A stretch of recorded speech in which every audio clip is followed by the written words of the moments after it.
আসসালামু আলাইকুম। আপনারা কেমন আছেন? ভালো আছেন না? আজি আন্ডারালে এসে ওই আর চট্টগ্রামত আর লক্ষ্মী শাক কই কিন্তু হতু শাক হয় বেগুনি। তো ওই হতু শাকের রেসিপি শীতকালে কিন্তু হতু শাক খেতে বহুত মজা।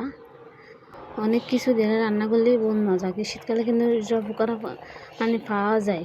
এই বাতে বাতে ছই দি তারপরে এই টমেটো তারপরে হাসি বিচি দিয়ে রান্না করলে হতু শাক খেতে মানে বহুত মজা। তো এখন উপকরণ বেগুন করে আইলাম দেখলাম ভিডিও মেজে তো লইয়েরা এখন এই বেগুন একসাথে দিয়ে এখন সিদ্ধ করতাম মানে চুলের মেজে বয় দিয়ে ওই এই দুপুরে একদিন হাসি বেশি দিলাম, তারপরে চিং দিলাম, হতু শাক দিলাম, তারপরে রসুন টমেটো পেঁয়াজ মানে যা যা লাগে বেকিং দিলাম।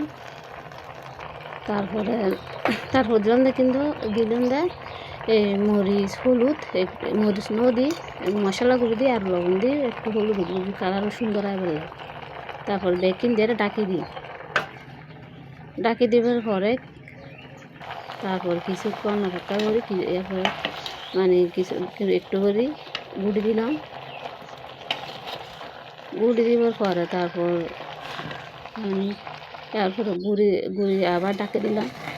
ডাকে দিয়ে দেখি গুঁড়ি গেলাম মানে একদম ভালো করে গুঁড়ি গেলে বড় সিদ্ধ করে পরে গুঁড়োর পরে আবার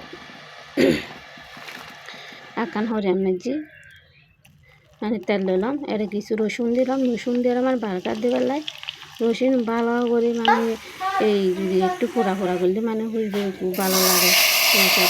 দিয়ে তারপর আবার হিসাবে দিয়ে মানে গুঁড়ি দিয়ে দিলাম।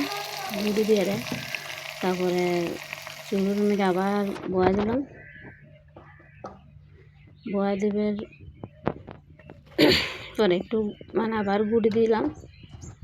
গুঁড়ি দিয়ে মানে ধনে পাতা ছিঁড়ি এখন ছিঁড়ি দিয়ে তারপর আবার ডাকি দিলাম। এই তো দেখুন হতু শাক রেডি হয়ে গিয়ে খাইবার লাই